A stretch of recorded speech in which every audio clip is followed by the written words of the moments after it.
Assalamualaikum warahmatullahi wabarakatuh. Halo, apa kabar semuanya sobat dimanapun anda berada. Kita ketemu lagi di channel Jumpa Hamzah. Bagi beberapa orang dewasa tentunya memiliki sebuah pasangan merupakan sebuah keharusan. Tanpa sebuah pasangan tentu orang tidak akan bisa menikmati hidup, tidak bisa bertukar pikiran, dan tanpa pasangan hidup seseorang akan melewati hari-hari dalam kehidupannya sendiri.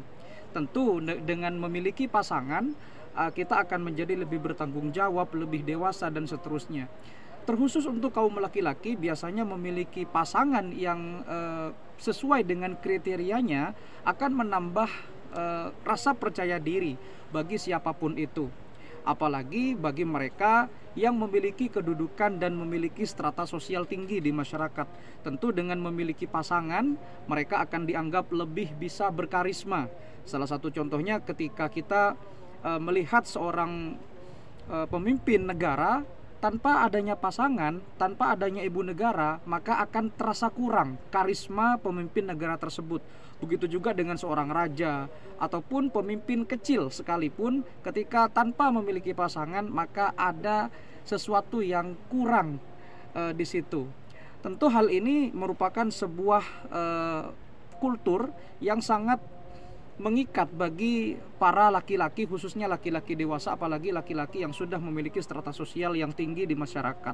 Dengan memiliki pasangan, mereka tentunya bisa menunjukkan jati diri dan bisa menunjukkan ke semua kolega-koleganya, bahkan ke teman-temannya, bahwa dia adalah laki-laki yang bisa dikatakan dewasa dan bisa memimpin secara kekeluargaan dan secara kenegaraan. Bahkan ketika kita berbicara tentang laki-laki yang memiliki kedudukan yang bisa dikatakan sangat disegani di masyarakat, mereka bahkan disuruh untuk menambah dalam tanda kutip jika mampu ya, ketika mereka misalkan menambah pasangan ataupun memiliki permaisuri begitu, mereka dianggap sebagai levelnya bisa naik begitu. Karena memang ketika seorang laki-laki, apalagi laki-laki sudah mapan, sudah dewasa, memiliki penghasilan yang tetap, bahkan di beberapa tempat laki-laki yang tidak memiliki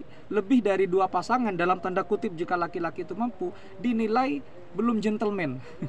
Nah, di beberapa budaya, salah satunya adalah di budaya Arab, hal ini tentu kita sering mengenalnya dengan istilah harem.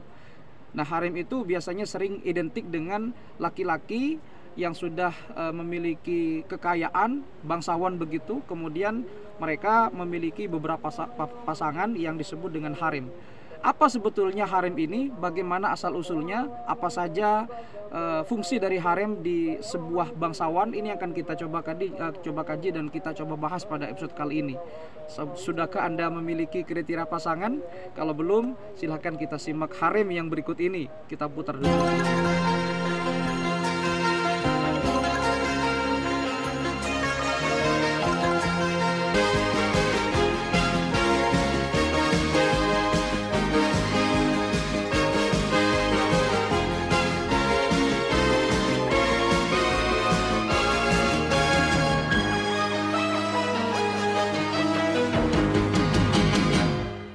Di setiap daerah sudah pasti memiliki budaya dan kultur yang berbeda.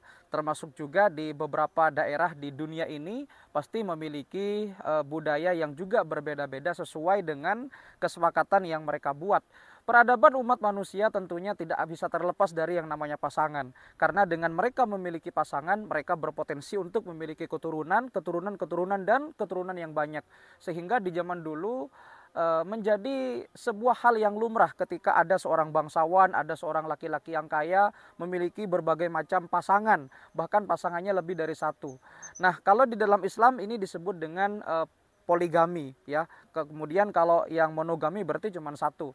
Kalau misalkan ada beberapa pejabat ya, pejabat negara, pejabat publik ataupun beberapa artis dan kalangan selebritis, bahkan pemuka agama, tokoh agama, mereka memiliki pengetahuan yang luas, secara finansial mereka juga bisa dikatakan stabil, mereka juga panutan umat. Biasanya mereka cenderung untuk memiliki pasangan lebih dari satu. Ya tentu hal ini merupakan sebuah kesepakatan antara kedua pihak ya, baik pihak laki-laki ataupun perempuan. Karena memang secara tidak langsung ketika orang yang berpengaruh ataupun orang yang duduk di sebuah pemerintahan bahkan bangsawan, ketika mereka hanya memiliki satu pasangan, biasanya wibawanya akan kurang. Ya walaupun sebetulnya wibawa itu tidak bisa dilihat dari pasangan ya. Wibawa itu kan inner beauty.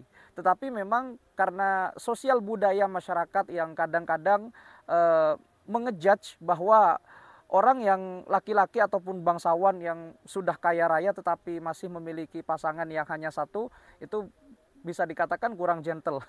Ya memang sih argumen ini mungkin hanya berlaku kepada beberapa orang ya, dan beberapa orang mungkin tidak senang dengan argumen tersebut. Tetapi itulah kenyataan bahwa di beberapa tempat praktik-praktik seperti itu jamak kita temui. Salah satunya adalah seperti istilah harem. Nah, harem itu apa? Harem itu kalau kita lihat dari segi bahasa, maka dia adalah kosakata yang diambil dari bahasa Arab yang berakar makna haram. Haram berarti terlarang atau mulia. Ketika Anda pergi ke Masjidil Haram, di sana adalah masjid yang mulia, bukan semata-mata masjid yang haram. Karena haram itu berarti mulia. Contohnya adalah begini analoginya. Misalkan Anda adalah orang yang katakanlah sebagai pejabat publik, kemudian Anda didatangi seorang tamu. Tamu Anda adalah orang yang wibawa, orang yang memiliki kedudukan publik juga. Beliau adalah tokoh masyarakat. Nah, ketika tokoh masyarakat yang bertamu kepada Anda itu ingin buang air kecil atau buang hajat, kemudian beliau menuju kepada kamar toilet, di mana kamar toiletnya itu untuk para tamu yang lain, dalam tanda kutip tamu yang bukan orang penting, maka tuan rumah dalam hal ini Anda pasti akan melarang. Nah, larangan itulah dalam bentuk memuliakan tamu, seperti itu. Jadi seperti itulah makna dari haram yang sebetulnya. Jadi ketika misalkan kenapa umat Islam itu tidak boleh mengkonsumsi daging babi, bukan berarti bukan berarti larangan. Larangan dalam tanda kutip memuliakan umat Islam, karena umat Islam itu adalah umat yang sangat istimewa di mata Allah Subhanahu wa taala. Jadi seperti itulah kira-kira pengertian dari haram atau haram itu. Nah, ketika kita tarik kepada istilah harim, maka harim itu merujuk kepada sebuah bagian rumah ya, menurut KBBI, sebuah bagian rumah yang terpisah di mana rumah tersebut untuk para perempuan. Untuk para perempuan di kalangan orang-orang Arab. Jadi kalau orang Arab itu kan rumahnya gede-gede gitu ya, besar-besar. Nah, di sana ada beberapa perempuan yang memang tinggal bersama suami atau bersama majikan atau bersama barangkali orang-orang yang mengasuhnya. Kemudian terdapat beberapa satu, dua, bahkan beberapa lusin. Disitulah ada area terbatas atau restricted area bagi kaum laki-laki ataupun bagi orang-orang yang tidak berkepentingan dengan harim tersebut. Nah, para harim ini biasanya diberlakukan oleh orang Arab sebagai orang yang istimewa, karena memang mereka adalah orang-orang pilihan, biasanya memiliki paras yang sangat cantik. Kemudian dari KBBI yang lain, bahwa harim ini merupakan kelompok wanita yang dikawini oleh satu pria. Jadi memang harim ini merupakan sebuah kata yang mengandung makna jamak dan banyak, yang selalu identik dengan para wanita. Makanya biasanya orang-orang Jazirah Arab mengatakan ini harim ana, seperti itu. Karena memang secara kebahasaan dan istilah, harim merujuk kepada para perempuan yang dinikahi oleh satu pria. Dalam tanda kutip pria tersebut pria yang berkecukupan ya, apalagi pria yang memiliki kedudukan publik seperti itu, seperti raja, bangsawan ataupun sultan. Nah, sejak kapan harim ini ada? Dari catatan sejarah, harim ini ada banyak simpang siur sebetulnya, tetapi yang paling kuat adalah ketika Kekaisaran Ottoman. Ya, kalau Kekaisaran Ottoman berarti tahun 1299 atau awal-awal 1300 hingga menjelang abad modern ya, karena Kekaisaran Ottoman itu salah satu kekaisaran yang terbesar yang pernah berjaya di masa lalu. Nah, Kekaisaran Ottoman ini memiliki beberapa harem, dan fungsi dari harem di Kekaisaran Ottoman adalah sebagai berikut. Tentu tidak hanya seorang pelayan saja, tetapi ada beberapa fungsi dari peran harem di Kekaisaran Ottoman. Yang pertama, mereka mengasuh para calon istri dari kaum bangsawan Kekaisaran Ottoman.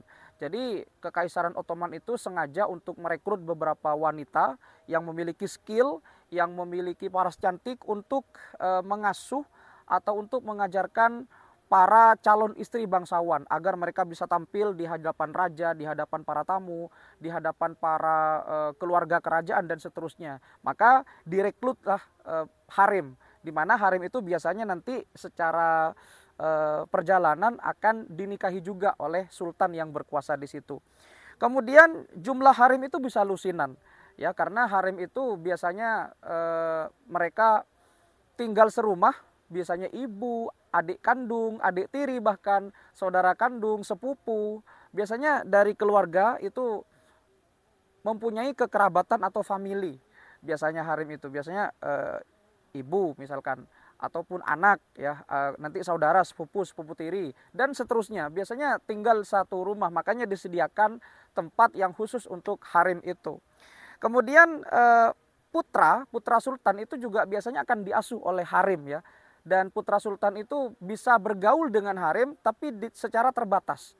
Karena memang ketika usia menginjak remaja, maka para putra sultan sudah tidak boleh bergaul lagi dengan harem. Dikhawatirkan akan terjadi hal-hal yang tidak diinginkan. Nah, biasanya orang-orang sultan Kesultanan Ottoman di zaman dulu mereka mengasuh anak dari para sultan itu sampai maksimal umur 12 tahun. Ya, tapi biasanya tidak sampai 12 tahun mereka akan dilepas oleh haremnya, akan diserahkan lagi kepada keluarga kerajaan. Kemudian harem itu juga berpengaruh dalam bidang politik, ya. Karena memang di zaman dulu para wanita ini tidak memiliki peran yang cukup signifikan dalam politik, di mana politik zaman dulu selalu identik dengan para kaum laki-laki yang berkuasa. Nah, pada Kesultanan Ottoman dulu pernah dipimpin oleh seorang harem, ya, oleh seorang wanita. Harem sangat berpengaruh di zaman itu. Beliau bernama Sultan, ya, Hurrem Sultan. Hurrem Sultan itu merupakan istri Sultan Sulaiman. Ya, Sultan Sulaiman adalah salah satu sultan yang paling terkenal di Kekaisaran Ottoman, Turki Ottoman. Kemudian ada juga yang tidak menghormati harem itu. Ada yang menghormati, ada yang tidak menghormati, ada yang tidak memiliki perangai yang baik seperti itu, ya. Salah satunya adalah Sultan Ibrahim yang memerintah sekitar tahun 1640 hingga tahun 1648, di mana tercatat bahwa beliau pernah menenggelamkan sekitar 280 harem atau selir. Ya, ini merupakan sebuah perangai yang buruk yang tidak patut dicontoh. Selain itu, ya, harem juga memiliki beberapa ruangan, bukan hanya ruangan tempat tidur saja. Mereka juga punya dapur, punya bazar, punya tempat pencucian, bahkan punya sekolah dan perpustakaan. Karena mereka biasanya ruang bergeraknya itu terbatas. Mereka hanya bisa bergerak di daerah-daerah sekitaran istana yang sudah disiapkan VIP, bahkan VVIP di zaman dulu. Mungkin sekarang lengkap dengan wifi-nya, ya. Karena memang harem ini ditunjukkan untuk melayani sultan secara maksimal begitu. Tidak boleh ada yang lengah. Berusaha untuk tampil cantik, secantik-cantiknya di depan sultan. Karena mereka juga dihidupi oleh sultan dan keluarga kerajaan. Kemudian ada beberapa juga kebudayaan yang ada di dunia ini selain juga harem, salah satunya ada di Mesir, di mana di Mesir itu para Firaun di zaman dulu biasanya meminta banyak gadis kepada gubernur untuk apa? Untuk memiliki pelayan yang cantik. Jadi kalau misalkan mereka ingin makan, menyantap hidangan gitu, ya, biasanya para pejabat, para Firaun zaman dulu meminta kepada gubernur agar dikirimkan gadis-gadis pelayan yang cantik untuk menghibur, ya. Karena zaman dulu kan biasanya kunjungan-kunjungan kenegaraan juga sangat banyak, sehingga mereka repot, akhirnya mereka butuh hiburan. Maka didatangkanlah gadis-gadis cantik yang di beberapa daerah disebut dengan harem. Kemudian yang paling ekstrim lagi, ada sebuah kebudayaan di suku Aztec ya. Kemudian di sana juga ya mirip-mirip dengan harem lah kalau di Timur Tengah. Mereka itu kalau misalkan di masyarakat Aztec zaman dulu harus memiliki pendamping sebanyak yang dia bisa. Jadi kalangan bangsawan di kalangan suku Aztec zaman dulu itu tuntutan. Kalau mereka tidak memiliki pasangan yang banyak, ya mereka dicemooh oleh bangsawan yang lain. Jadi silahkan eh, perbanyak permaisuri, perbanyak pasangan selagi kamu mampu. 1.000 kek. Bahkan tercatat ada Raja Montezuma kedua, beliau itu memiliki 4.000 selir, 4.000 harem ya kalau di Timur Tengah. Sehingga seperti itulah nuansa poligami atau nuansa orang yang paling sangat berpengaruh di kerajaan, bahkan bangsawan sekalipun, dan ini berangsur-angsur terus-menerus hingga abad modern ini. Sehingga kalau kita melihat orang yang katakanlah seorang dewan gitu ya, anggota dewan, entah itu dewan perwakilan rakyat atau dewan perwakilan daerah, bahkan ketika mereka tidak memiliki mohon maaf ya, istri lebih dari satu, mereka seolah-olah kurang begitu. Ya mungkin ini penuh dengan kontroversi, tetapi begitulah faktanya ya, begitulah faktanya. Mungkin ini adalah sesuatu yang barangkali perlu diluruskan. Kenapa? Karena mungkin secara psikologis orang yang memiliki kedudukan itu barangkali secara psikologis ya ini ya, bukan secara kebudayaan ini. Jadi mungkin secara psikologis orang yang memiliki kedudukan yang tinggi di masyarakat mungkin butuh yang namanya hiburan yang ekstra, karena biar bagaimanapun ketika beliau sedang memiliki problem, beliau kan butuh teman curhat, beliau butuh teman untuk melepaskan kepenatan, beliau ingin memusatkan pikirannya, dan beliau juga pastinya ingin dimanja, karena laki-laki sebetulnya kan adalah makhluk yang lemah di mata perempuan.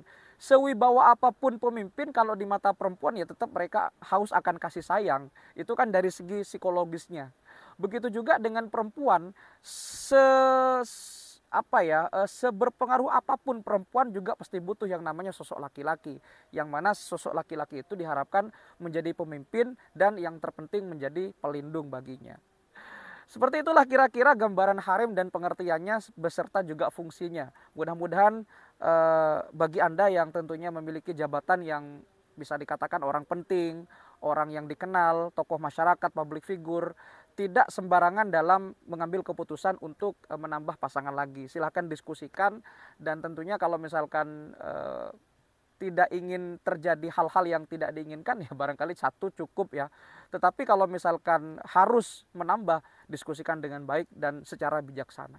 Terima kasih sudah menyimak, mudah-mudahan bisa bermanfaat. Kalau misalkan ada kata-kata yang salah ataupun ada ungkapan-ungkapan yang membuat kontroversi, saya mohon maaf. Ini hanya sebuah video tentang penjelasan, dan kalau misalkan ada keterangan yang kurang lengkap silakan diskusikan di kolom komentar. Terima kasih. Sampai jumpa di video berikutnya. Wassalamualaikum warahmatullahi wabarakatuh.